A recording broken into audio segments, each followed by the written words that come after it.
Hello, welcome to the Night Owls. My name is Jennifer Daniela Newell, and today I'm going to talk to you all about Noah and the Great Flood history lesson. So you have to turn in your Bibles to Genesis 6. It goes all the way up to Genesis 9, believe it or not.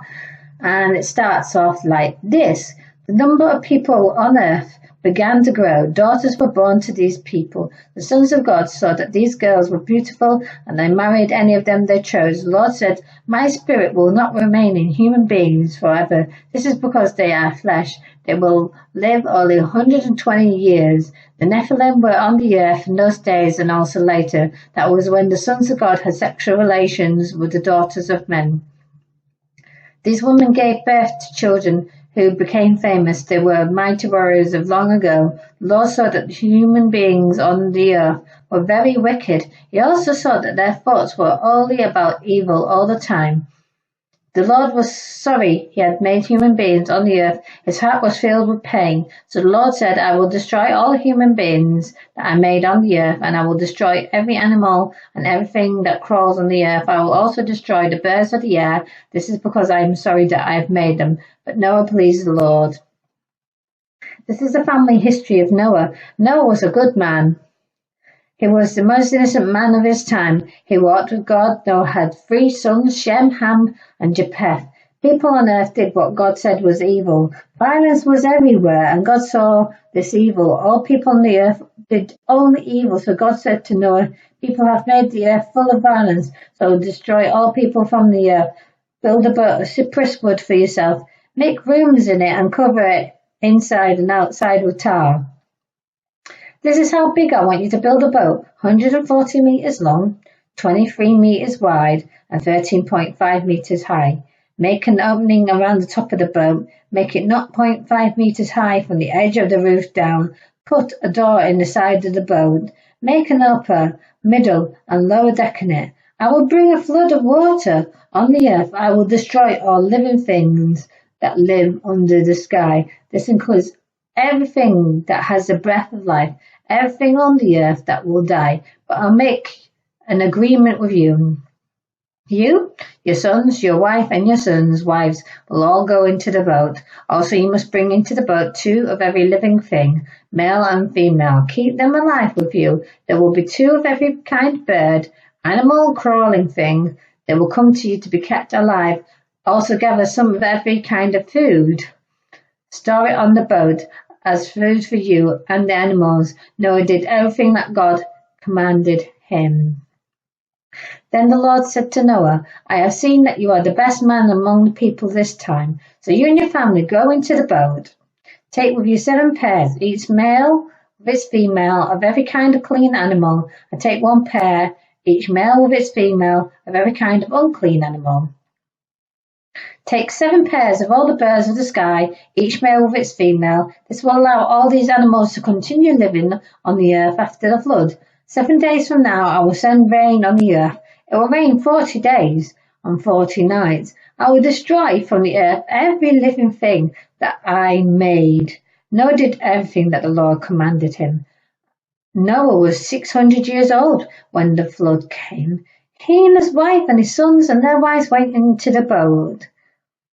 They went in to escape the waters of the flood. The clean animals, the unclean animals, the birds, and everything that crawls on the ground came to Noah. They went into the boat in groups of 2, male and female. This was just as God has commanded Noah. 7 days later, the flood started. Noah was now 600 years old. The flood started on the 7th day of the second month. The flood started on the 17th day of the second month of that year. That day the underground springs split open, and the clouds in the sky poured out the rain. The rain fell on the earth for 40 days and 40 nights. On that same day, Noah and his wife, his sons Shem, Ham, and Japheth, and their wives went into the boat. They had every kind of wild animal and tame animal. There was every kind of animal that crawls on the earth. Every kind of bird was there. They all came to Noah in the boat in groups of 2. There was every creature that had the breath of life. 1 male and 1 female of every living thing came. It was just as God has commanded Noah. Then the Lord closed the door behind them. Water flooded the earth for 40 days.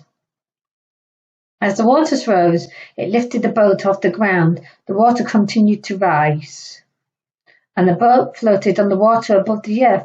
The water rose so much that even the highest mountains under the sky were covered by it.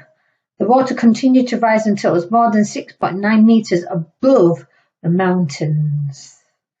All living things that moved on the earth died. This included all the birds, tame animals, wild animals, and creatures that swam on the earth, and all human beings died. So everything on dry land died. This means everything that had the breath of life in its nose. So God destroyed from the earth every living thing that was on the land. This was every man, animal, crawling thing, and bird of the sky. All that was left was Noah and what was with him in the boat, and the waters continued to cover the earth for 150 days. But God remembered Noah and all the wild animals and tame animals with him in the boat. God made the wind blow over the earth, and the water went down. The underground springs stopped flowing, and the clouds in the sky stopped pouring down rain. The water that covered the earth began to go down. After 150 days, the water had gone down so much that the boat touched land again. It came to rest on one of the mountains of Ararat. This was on the 17th day of the 7th month. The water continued to go down. By the first day of the 10th month, the tops of the mountains could be seen. 40 days later, Noah opened the window he had made in the boat. He sent out a raven. It flew here and there until the water had dried up from the earth. And Noah sent out a dove. This was to find out if the water dried up from the ground. The dove could not find a place to land because the water still covered the earth, so it came back to the boat. Noah reached out his hand and took the bird, and he brought it back into the boat. After 7 days, Noah again sent out the dove from the boat, and that evening it came back to him with a fresh olive leaf in its mouth. Then Noah knew that the ground was almost dry. 7 days later, he sent out the dove again, but this time it did not come back. Noah was now 601 years old. It was the first day of the first month of that year. The water was dried up from the land. Noah removed the covering of the boat so that the land was dry. By the 22nd day of the second month, the land was completely dry. Then God said to Noah, "You and your wife, your sons and their wives should go out of the boat. Bring every animal out to the boat with you, the birds, animals, and everything that crawls on the earth. Let them have many young ones and let them grow in number." So Noah went out with his sons and his wife. So Noah went out with his sons, his wife, and his sons' wives. Every animal, everything that crawls on the earth, and every bird went out of the boat. They left by families. Then Noah built an altar to the Lord. Noah took some of all the clean birds and animals, and he burned them on the altar as offerings to God. The Lord was pleased with these sacrifices. He said to himself, "I will never again curse the ground because of human beings. Their thoughts are evil even when they are young, but I will never again destroy every living thing on the earth as I did this time." As long as earth continues, there will be planting and harvest, cold and hot, summer and winter, day and night will not stop. I'll just repeat that again. As long as earth continues, there will be planting and harvest, cold and hot, summer and winter, day and night will not stop.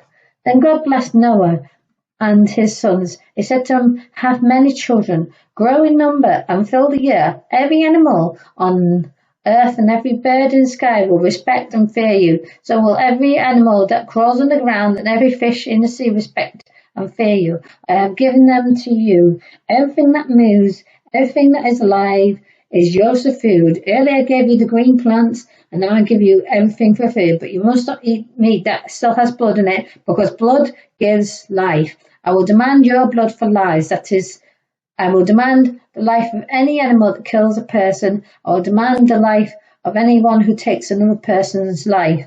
Whoever kills a human being will be killed by a human being. This is because God made humans in his own image. Noah, I want you and your family to have many children, grow in number on the earth and become many. Then God said to Noah and his sons, "Now I'm making my agreement with you and your people who will live after you. and also make it with every living thing that is with you. It is with the birds, the tame animals and wild animals. It is with all that came out of the boat with you. I make my agreement with every living thing on earth. I make this agreement with you. I will never again destroy all living things by flood waters. A flood will never again destroy the earth. And God said, I am making an agreement between me and you and every living creature that is with you. It will continue from now on. This is the sign. I am putting my rainbow in the clouds. It is a sign of the agreement between me and the earth. When I bring clouds over the earth, a rainbow appears in the clouds. Then I will remember my agreement. It is between me and you and every living thing. Flood waters will never again destroy all life on the earth.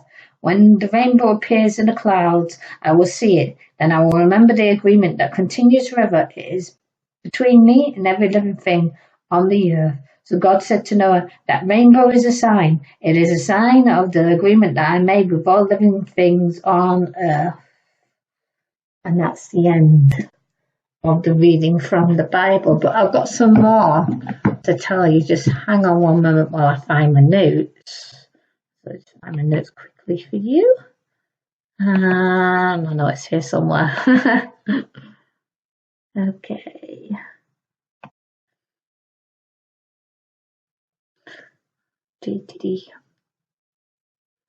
Okay.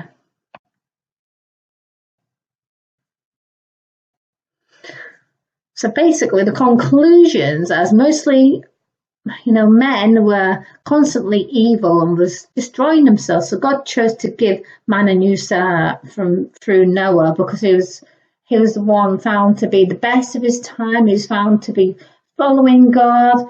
So he had Noah make an ark and collect enough animals and also food, so that everyone on board the ark would actually survive this ordeal, which also shows that, God thought of everything. He was their provider. He made sure that Noah took enough animals, that Noah took his family, because God really cared about man still, but he had to make a new fresh start through Noah, because it was just so bad. The violence on the earth was just so bad. It just couldn't carry on going that way. Okay. So remember that, when the flood stopped and they got off the ark and Noah took off the covering, what God did is he put a sign in the sky. He put a rainbow for them all. And that's so God and man and even the animals, even all of us, are constantly reminded of God's promise to us that, he's never going to send to flood the world ever again. So it's such a brilliant sign. Okay. And I especially loved a bit about how all of Noah's household went into the ark, which it reminds me of when we give our lives to Jesus, that us and our households will be saved. Let me just quickly turn to Acts 16:31. And I hope this encourages you to give your life to Jesus, because it clearly is written in the Bible that it doesn't just affect you, it affects your whole family, okay? All right, so let me just read Acts 16, verse 31.